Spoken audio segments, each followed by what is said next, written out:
Healing వాస్తు తెలుగుకి స్వాగతం మిత్రులారా.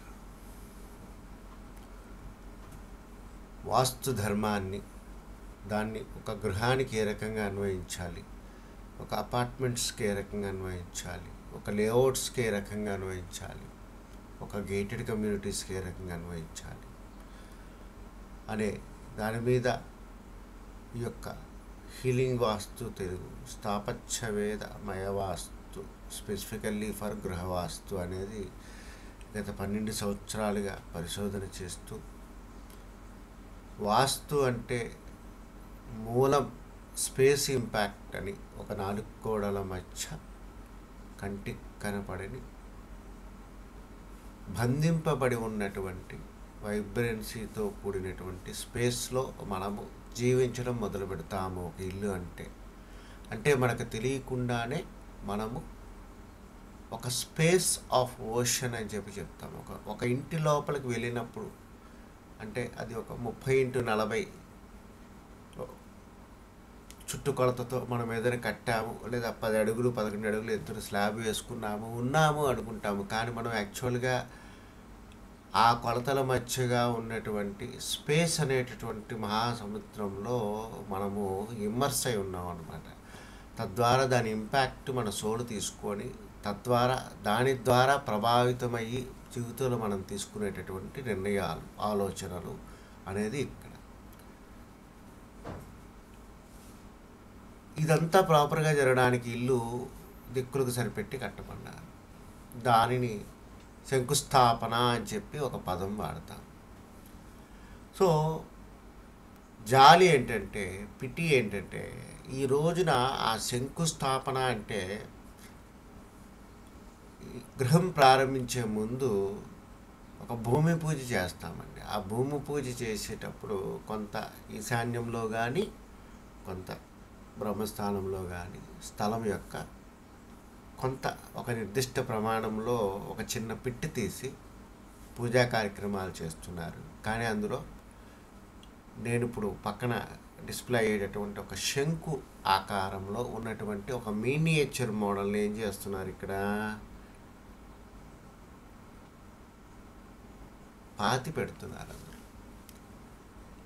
శంకు అనేది ఒక భూమి లోపల పాతి పెట్టే వస్తువు కాదు. శంకు అనేది దిక్కులు కడుక్కోవడానికి మనం ఒక ఓపెన్ ప్లాట్ మీద సూర్యుని యొక్క ఆ యొక్క రేడియేషన్ని ఆధారంగా చేసుకొని దాని ద్వారా వచ్చినటువంటి ఒక నీడలు ఆధారంగా, ఛాయ ఏదైతే ఉన్నదో ఆ ఛాయ ఆధారంగా భూమి మీద ఉదయం ఒక పాయింట్, మధ్యాహ్నం తర్వాత ఒక పాయింట్ సాధించడం ద్వారా తూర్పు పడమరను సాధించడం, తరువాత మిగతా దిక్కులను మరియు మిశ్రమంగా ఉన్న దిక్కులను మనం మాన్యువల్గా సాధిస్తాం అన్నమాట నేలపైన. అందువల్ల ఇంతకుముందు ఒక 3 వీడియోస్ చేయడం జరిగింది శంకుస్థాపన మీద. ఈ యొక్క శంకుస్థాపన యొక్క అర్థం ఏంటి, ఎందుకు వాడతారు అనేది ఒక ఆగమంలో చెప్పిన దాన్ని మీకు చెప్పే ఉద్దేశంతో ఇక్కడ మనం చేయడం అనేది జరుగుతుంది. దేవతలకు అంటే మనం ఏదైతే దైవానికి సంబంధించినటువంటి గుడు ఏదైతే ఉందో, టెంపుల్స్ కానీ ఇటువంటివి కట్టడానికి 4 కులాల ప్రజలకు, అంటే ఇంతకుముందు ఈ యొక్క సొసైటీలో ఉన్న పీపుల్ని 4 గ్రూపులుగా మనం విడదీయడం జరిగింది. బ్రాహ్మణ, క్షత్రియ, వైశ్య మరియు శూద్ర. అదే రకంగా మిశ్రమ కులానికి చెందిన వారికి, గృహాలను నిర్మించే వారికి, ఉద్దేశించిన వారికి, గ్రామం మరియు పట్టణ ప్రణాళిక చేసేవారికి, ఈ జ్ఞానం మరియు పెక్స్ నెలకొల్పడానికి సంబంధించినటువంటి సూచనలు నేను వివరిస్తున్నాను అని ఇక్కడ పెట్టినటువంటి శ్లోకం అనేది చెప్తుంది.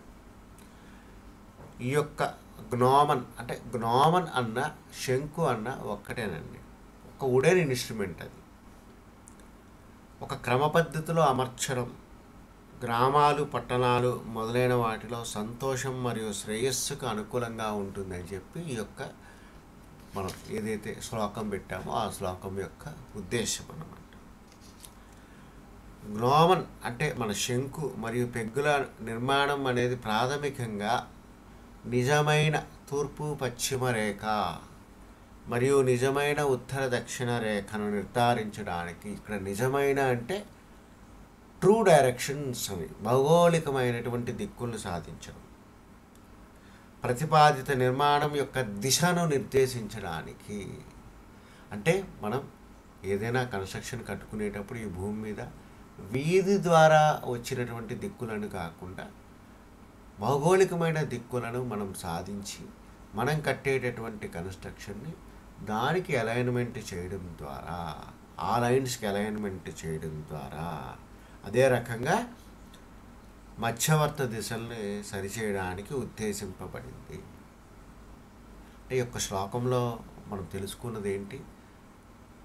శంకుస్థాపన అనేది భౌగోళికమైన దిక్కులను కనుక్కోవడానికి చేసేటటువంటి ఒక ప్రక్రియ.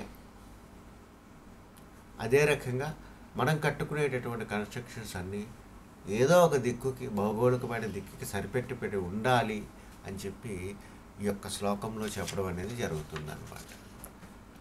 కానీ ఈ రోజున దాన్ని కొంత వక్రీకరించారన్నమాట. భూమిలో పాతి పెట్టడం మొదలుపెట్టారన్నమాట. శంకుస్థాపన అనే పేరులోనే శంకుస్థాపన అనేటటువంటి 2 రకాలైనటువంటి పదాలు ఉన్నాయి. శంకు అనేది ఒక వుడెన్ ఇన్స్ట్రుమెంటు, ఒక చెక్కతో చేయబడింది ఇక్కడ ఉద్దేశింపబడింది. స్థాపన అంటే finding the true direction by using the శంకు. శంకుస్థాపన అంటే అదన్నమాట మిత్రులారా.